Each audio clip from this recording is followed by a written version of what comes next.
Okay, so here is, hold on. I'm gonna make, all right. So I just want to make sure that you're in the right spot. We are gonna be talking about Forecast 2023 Artist Support Grants, and then we are in the information session. And just a little bit about Forecast. Some of you already might know this, but just good to ground ourselves by knowing who the Forecast is. Forecast's mission is that activates, inspire, and advocates for public arts that advance justice, health, and human dignity. And the Forecast believes the public art and artists plays a critical roles in shaping vibrant, inclusive, and sustainable communities. And for us, what we values is we values to distribute the wealth, opportunity, and privilege. And we believes in aligning with others, fighting for equity, justice, and human dignity, environmentally, culturally sustainable policies and practice making. And we are valuing a relationship to neutral investments between communities, sectors, disciplines, and professions. This kind of talks to some of you all. Some of you talked about, not necessarily a public artist yet, but you're in the artist community, and how can we be the bridge to switch, like connect you to the sectors or merging a different disciplines. So this might apply to some of your thinking going into the public arts. And then we are practicing an inclusive practice that invites and honors the full expression of people and place. And creating the equitable future requires bold imagination. And who is good at imagination? I believe that's artists, right? So under those values, we have those 5-pillar program. I'm not going to get into too much about those things. I just wanted to have a little bit of understanding of Forecast. And if you want to know more, please visit our websites or ask me any questions. I'm more than happy to go through each program and what they do. And so for this grants, what we are looking for and what our hopes to having this grants is that we are turning public art ideas into the reality. And this grants is bit unique in the way we directly ask artists, what is your idea? Where do you want to have this works to? In the public art, often it's a commission based or location is already decided and you have to meet some type of goals, design goals from that location. But this grant specifically, we really want to support to turn your ideas into the reality. And, obviously from this funding, we support artists who work in the public space. It's as simple as that. And, we do like to think about what is the public space and how do we show up in the public space. And I'm like now start talking about public art, and then some of you in the intro said, oh, like what is public art, what it means to be a public artist. Here's the kind of a bold definition, right? We define a public art as publicly accessible, original arts that enrich place and invoke meaning. It considers the history, culture, and location in which it is situated in. So it is very unique to the location you will be making a work. It is not the artwork that doesn't have any relevance to the place and get plopped in. We call that a plopped art. And it's I believe, different from public arts that we, Forecast defines and values at. And for this grants, what is eligible? The simple eligibility is based within the geographic boundary of Minnesota. So it's not just Twin City, it's not just north or south, it's just in Minnesota. So I was happy to hear somebody's from Rochester, not just from Twin City. And then we really want to get opportunity to make arts in outside of city boundaries here. And the person who are students who are not eligible, and it goes towards individual artists and artist team, but not necessarily the organizations. Okay, like I myself, personally, I have an artist team, and the artist team can apply. So like application will allow you to put like 10 different resumes, who are in the team, but not for the nonprofit organizations or organizations that's been formed. So something to be really identifying, understanding the eligibilities for. And then that work that you're going to make needs to be freely accessible, no tickets, entrance fees. So the work could happen inside like library or public studio, right? But making sure that those work happens indoor. Indoor does not necessarily means it's non-public, but those cannot be ticketed or getting an entrance fee. It needs to be freely accessible. And the work you're going to propose need to be new work, not the installations or commissions, right? That it's artist initiated. So again, that's not commission based, and 1 grant applications per year. So if you received a grant last year, you can still apply. However, what you are going to apply needs to be a different grant. Does that make sense? So if you have took a pause for at least 1 year, you can apply to the exactly same type of grants, but make sure that you are applying to something else if you have received the work last year.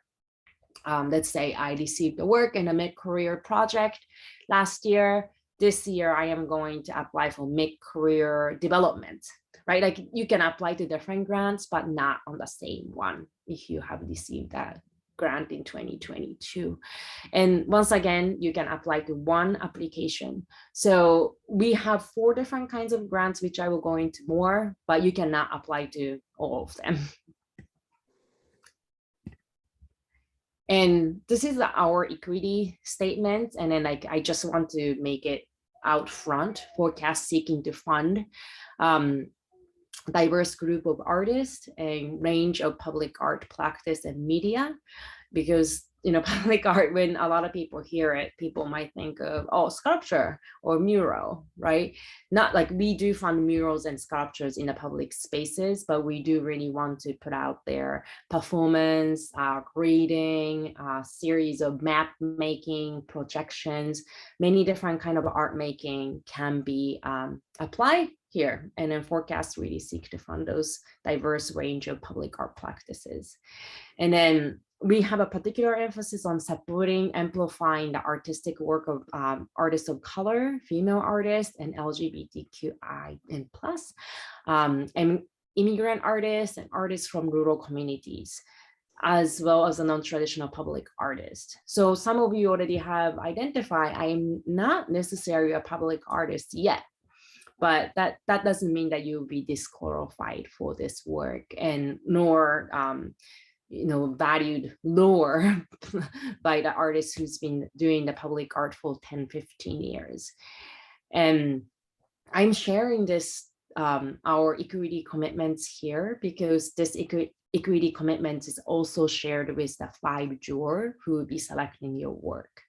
And the part of the questions that we are asking in applications actually really kind of seek into what is your identity that relates to the work, can be really identifying what kind of artists that we can support. So we'll talk a little bit more about that, but I do want you to remember this will be shared to the juror. And last things, our applicants, panelists, and grantees reflect the racial, cultural, gender, artistic, and geographic diversity of our state and the stories and perspective of the artists and communities we are serving. So again, just what I share with the juror will be, it's kind of having a particular emphasis on supporting the artists that I have listed. And application's already been open for about a couple weeks, and we have a deadline in 2 months.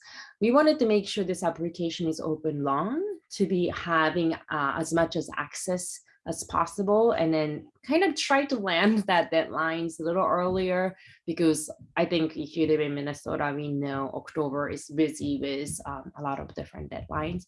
So just wanted to be aware of that timing with the other members in the communities, art community.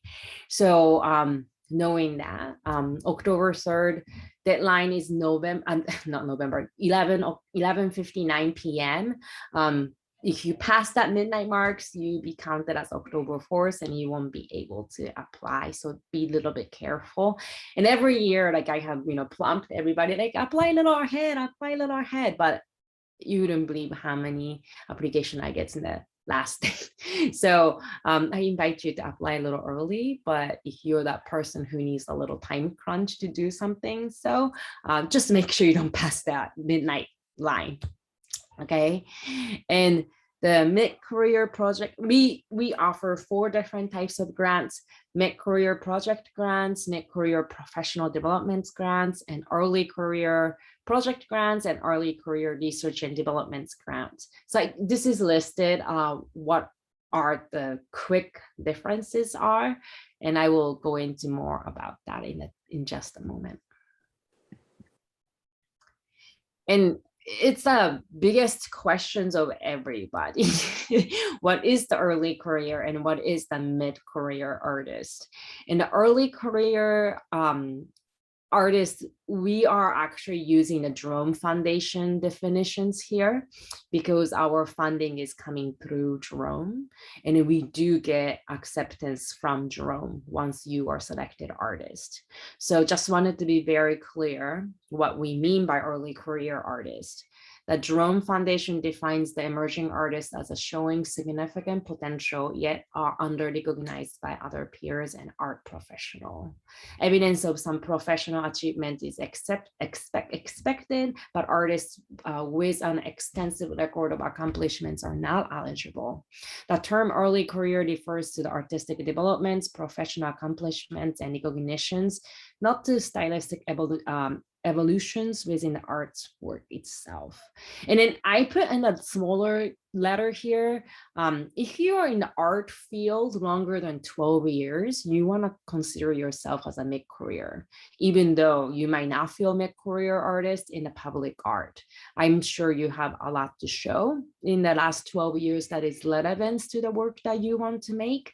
And 12 years is kind of relative term. You know, I have 2 children, and when I'm kind of going through caring for my children, or I actually needed to go back home to take care of my parents, and that time I couldn't quite make work or focus in my work, and then like that times would be minus from those 12 years, right? But I have been in art field after school, after my Bachelor of Fine Arts, for about, I would say, 15 years, and I'm in that kind of realm. I would probably really consider myself to be applying to the mid-career just by that age stance. And you might be in the art field for 5 years, but you have had a significant fellowship or significant exhibition nationwide. You're already in a mid-career place, right? So go ahead to think of what that means for you, and please ask me that questions. I like to think about that with all the people who's applying to work, and it's a bit hard to navigate what that means. And here's the mid-career artist definitions, and it's a little bit like, you know, counterparts to the early career. It's you are recognized by your peers and art professional, have produced an independent body of work, and have a record of commissions, projects, and exhibition.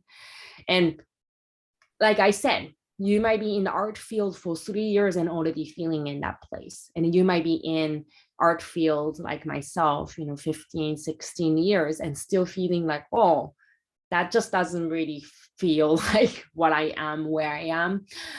So you will have a place to write what is your early and mid-career status in your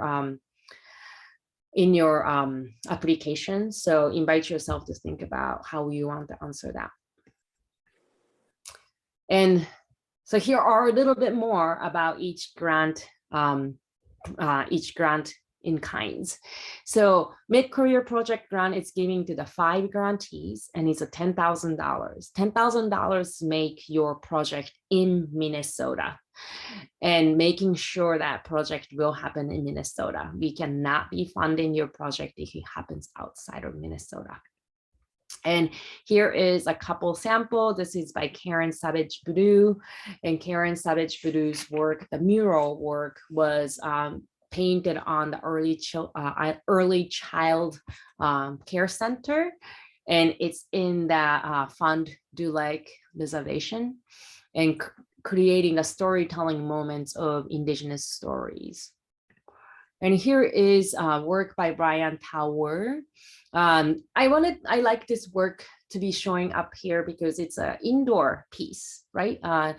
Brian created artwork exhibitions in the new rule, where it's a publicly accessible co-working studio. But the work was creating the exhibition with about 55 Laotian artists work coming together, and then they are all Minnesota local artists to tell the stories of last 20 years of Laotian stories. And I do want to make sure that you all know that work can happen in indoor. Public space does not necessarily limit to being outside. So if you are thinking of that work to be indoor, make sure how people can be freely access to that space. And the work does not need to be, like the Miro, something very permanent. It can be ephemeral, right? The exhibition. And Early Career Project grants is giving to 2 grantees for $8,000 in scale of the project. Again, this work has to be made in Minnesota. I have a couple samples of work. And this is by Miro Billiard, the kind of pavement painting of indigenous stories and the Jurors. This was Miro's first time creating a public art in this scales. And I hope you will find a little bit of time to look at our Vimeo with all the artist interviews and showing what kind of work they have made. It was kind of amazing how many community members show up to paint and doing the design session, and Miro really changed the landscape of that the pavement. So, public arts can have a lot of powers to tell the stories in a bold way. And anything can be canvas, right? And this is a work by Kaisa Melissa. And the work was about sharing the story of Hmong community in this relationship to the word of caregiving. Kaisa's work was focused in creating the short film and experimental film, and they were projected and outdoor to tell the story of relationship between caregiver and the person who's getting the care in the Hmong community. So the work is much more media based than painting or traditional public art media, but Kaisa's work was very, very strong in that storytelling of her community in the public space. And 2 other grants is about developments, professional developments for the mid-career artist, and then research developments for the early career grantee. I don't have an imagery for them because we don't ask them to be turning in the images of research and results of the development. However, I do want you to invite to think about, if you're not quite ready for the project, right? Like I'm kind of new to the public art. It might be a good place for you to think about the research time. There's some ways that artists have used them for is the 2 years ago, mid-career professional developments was given to the artists who wanted to make a research on making a public exhibitions that's in that kind of let me see, somebody's in. It's in the kind of a shipment container, and that like artists really said this will develop, elevates their careers to be able to make a next steps to what they want to make as artists and how to be in that public arts realm. And last year, early career research grants is giving to 4 grantees, $2,500. And so it's not like a large grants, but gives you a lot of time to try out some materials and think about what could be possible. Couple of years ago, I'm always amazed how many different type of research artists are thinking, but sometimes the research grants goes just purely for the materials and their time. And one grant was given for that really literary reading time to create into idea of projections that she was thinking about. So it's really to their time of reading and spending the time to make a lot of connections. And some was giving towards photographer who wanted to show, who wanted to make a prototype of creating the art exhibitions outside and how to create the photo medium into a little bit more permanent, not so much like a paint, but how can you make the photo exhibitions outside of permanent. So many different ways to do the research and development. So think about what you might want to spend money for. And I'm going to, let's see. All right, there you go. Did I go? I am hosting 2 artist panel. The part of the reason I didn't really share the work from 2022 in this slideshow was that I wanted to actually come to the artist talk and literally get a presentation from 2022 grantees experience this year. So September 13th and September 20th, they are both on Tuesday night, just like tonight.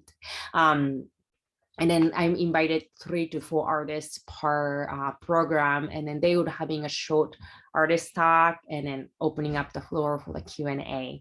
And then, you know, Q&A might not be related to the grant program, but if you're interested in how they came up with the idea or how they were able to get a site permits and that type of direct questions to support your writing, I think that would be very, very welcomed. And I will share the registration link at the end of the presentation, so you don't need to, like, you know, jot it down right now or anything like that. But I really invite you to come to that artist talk. It's going to be really fun to be able to see artists' work and what they thought about this grant period altogether. So now I'm going to take a quick break from this presentation itself and move us to the website so we can look at the application directly. I just want you to know there's 2 spaces that you can get to the application. And then the first place is, oops, I have to, yeah. First place is the forecast website, right? You probably saw what was shared there and got the registration links to this. But our website, if you scroll down a little bit, you can see the photos and stories. And then we have direct links to applying to the grants. And I think this is the most way people are getting to see what is happening.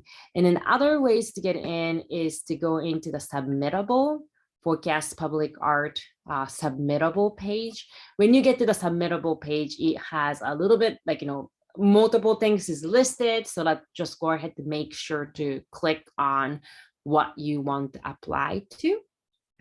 And just make sure that you're in the right portals to be applying them, right? We have 4 different kinds, so it gets a little confusing. And I do want to make a note that project grants and the research grants or professional development grants ask different questions. So I cannot just make a blanket statement here, but I will do my best to just give you a quick intro, okay? So I'm gonna go into the research and development grants here. And in this page, it will give you all the information that you need. And also you can go into registrations for the artist talks. And, you know, if you want to come to other info session, you're super welcomed. And also it gives you, oh, is there one? Oh, the information's to me. So if you feel like lost, just call me or shoot me an email. I am really here to support you writing a grant and answering all the questions. And initial questions on the application is, I hope it's straightforward. It's a little bit about you. And then the application title, this is where the meat starts, right? Give a titles to your project or your research. You know, give us a really quick overview. It gives you you know, how many words that you can have.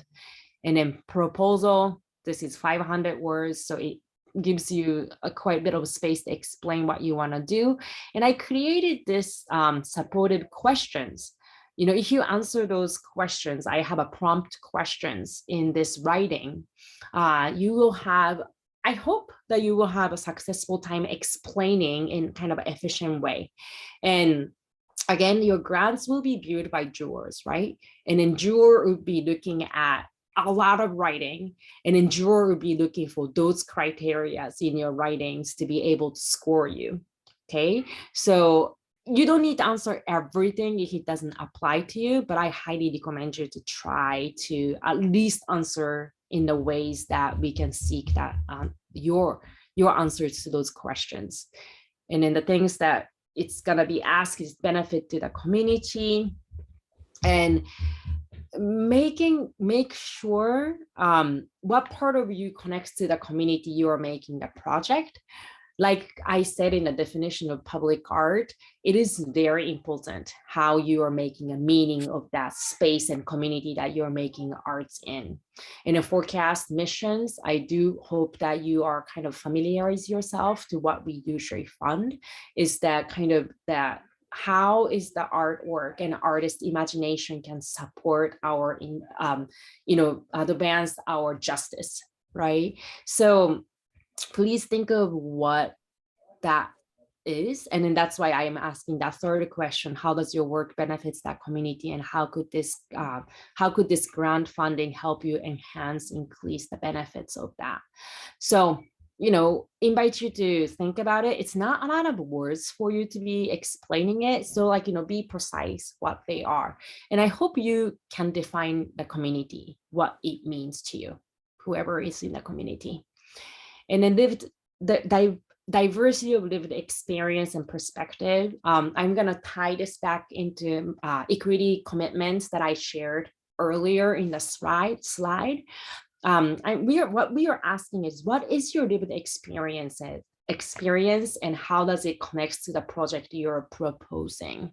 We are not asking you to write whole paragraph of just who you are or identity, and not ever asking for you to write stories that it feels hard or heartbreaking or something like that. What we are asking is, how does your identity really connects to this project?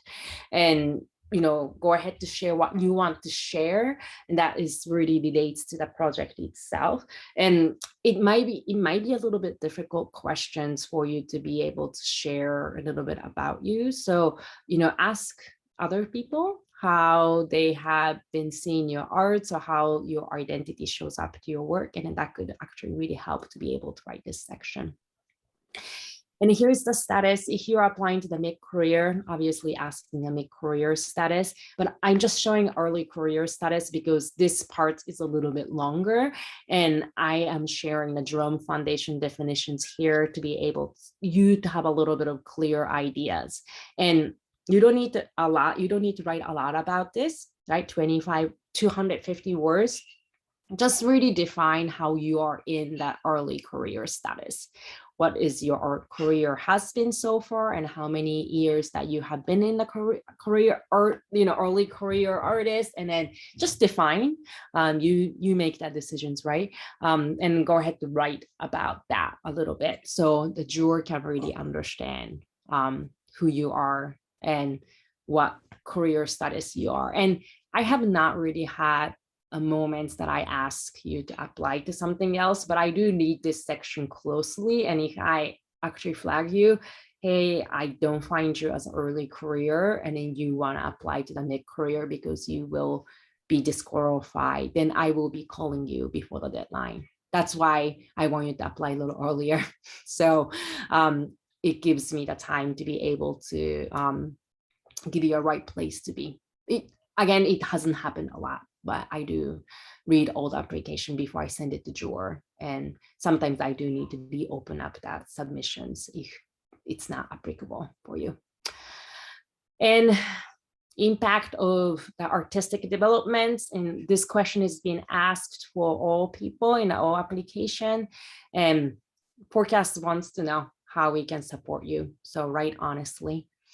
And COVID-19 safety plan, This is not required since COVID is changing so quickly and ever so different, nebulous way. So please type I agree on here. Just, we want to see your commitments to be keeping community safe in the art making. But again, this is not going to be scored or anything like that. But as a forecast, we really want to see your commitments to be able to understand. We do expect you to be community care art. The other materials that we'll be asking is a resume, work sample. Work sample can be many different things: video, audio, writing, imagery, all the different types of sample that you have. And then you be able to upload image. And when you upload the image, please make sure, that you are putting, it will prompt you to write down the titles and medium, ears, and then note.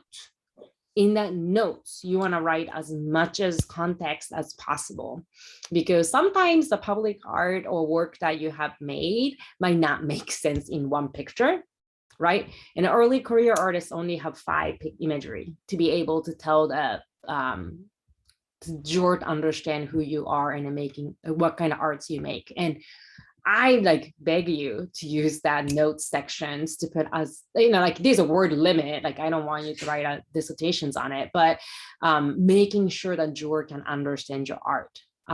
In the selection side, I don't have a votes on. I facilitate the selection committee, but really, really help them to understand what art you're making. So picture might be a little bit iffy, but you might be able to really put good notes and then let us understand what they are. And I shouldn't probably say images being iffy, because we do want you to care the images that you send. And, we all have a different capacity and capability of photo and documenting, and try to be I'm not saying that photo needs to be professional, but make sure that photo can really, really show what your artwork is. Okay.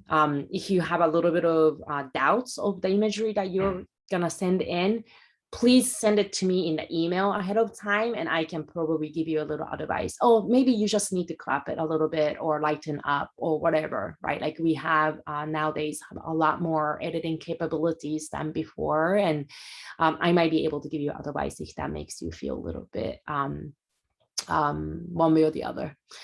And the rest of the part is demographic information. Everything underneath won't be shared to the juror. Okay, and then this is purely for us to be keeping track of who are applying, and the funders ask us those numbers and data. But if you're not interested to participate, you do not need to put anything in here. Okay, it would help us to get more funding and be able to tell whole stories to the funders, but it is not, burden is not on you. So just know that it does not discriminate you if you didn't answer, nor I never share this information to the juror. All right. And then I want to share one quick bit about project grant.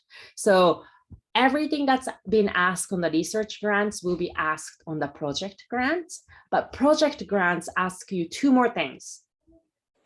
2 more. Yeah, 2 more things. Same, and same.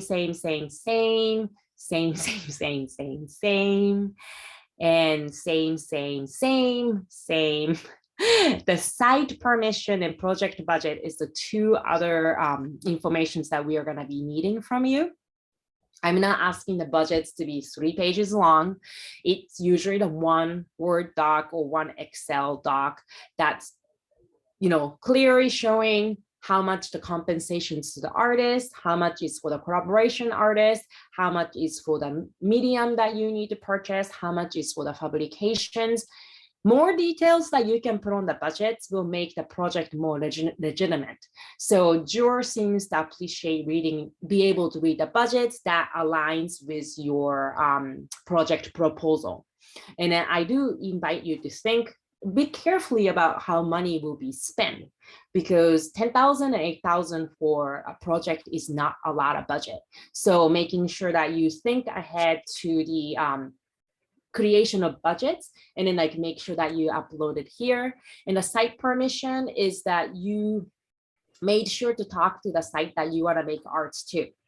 And this might look like official city letters. It might be looking like the letters from Parks and Recs. It might be looking like official letters from community organizations that you're working with, but it might look like PDF of email conversation you had with my Berber owner that's in my neighborhood. Okay, and if that doesn't, like, the site permits is a little bit of harder for you, please do give me an email, and I want to consult with you how that cannot, lower that hurdles a little bit lower. Okay, so site permit is something people trip on a little bit when they are making applications, but I just wanted to make it crystal clear. You are talking to the people where you're making the project, not promise that you're going to get funding, but like the people who are making work at know that you're working on that. All right. And I have 3 more slides, so bear with me. It's much longer than I was hoping for, and I am so sorry. All right, one last slide share. I went through all that on the websites, and I just wanted to share with you all the selection criteria. We will have 5 jurors, and then they are from 3 local from Minnesota, 2 regional, and 1 regional, 1 national. And then like they come from not just public art, they can be art administrator or project managers for the different grants or whatnot. I try to get people from different paths to be able to look at your applications. And then like juror will score on quality and clarity of proposal, and the value of projects to the artist development, and benefits to the community, and quality of work sample. So make sure that you think of those 4 criteria when you're writing and when you're applying, when you're selecting the pictures too. Okay. And like the grant writing, what we are looking for is the cohesion. In the application, there are many different parts that you have to write, but you are writing each part like in a little puzzle piece. And what you're trying to do is to make a big picture. What's going to be your driver is the project proposal, and the budget needs to fit into the project proposal. Your identity connections to the project need to be, click into that project proposal. And then, your previous work sample. So think of how can I make with the little pieces, make a large picture, a cohesion. And be specific in the project proposal, or budgets being specific, but leave the room for the flexibility. So you're not locking in. Like you might not want to say, I am going to look for 100 people to come see the work, right? Like you're gonna maybe saying that this work would be viewed and people will be welcome to come, or like, I'm just not maybe giving a right example here, but leave a little space. And when the proposal is a little too tight, jurors tend to get a little worried. And urgency, why, like the big piece of why we are making this work now, and why you.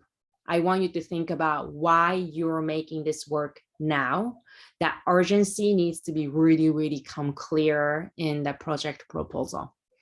Okay. And seek help. When you're doing the grant writing, it feels lonely, it feels hard, but I'm here, right? I am always here to be able to have a kind of, like I limit that to about 30 minutes of meeting, but I can set up the Zoom with you. I can answer the text. I can answer your emails, many ways to be connected. So here's my information. And please, I really hope you will take my invitation to be talking. And we also set up a couple of different things for you to be having access points. We have FAQ on the website, and you can definitely set up 30 minutes feedback meetings, and you can send in the draft, and then I can offer feedback. I don't edit, but I can give you a feedback, right? Like what's missing, or you were talking a little too much about this, and then like lacking of this information, I will give you a feedback. And then please check out our websites, and that can give you more sense of how to access to that work. And if you want to get inspired, watch the videos on the Vimeo forecast page, and also come to the artist talk. And I just wanted to offer, if you are a little bit more in-person person, you want to see me in person, I'm going to be hosting this 2 different time of I call it a cafe office hour. I will be at the Mississippi markets and Seward Co-op for those 2 days and the 2 time frame. And I'm just gonna sit there with the science and the forecast, and then anyone can stop by and anyone can have one-on-one conversations with me. How people have used just to brainstorm their ideas. Some people brought the draft writing and we can go over it. And this is only, possible for the people who lives in the Twin City, but I wanted to make sure that people have access points to that for me in that way. Okay, so this is everything I have in the presentation, and we only have 5 minutes to do Q&A. I apologize for that long presentation, but I'm gonna stop the recording so you can freely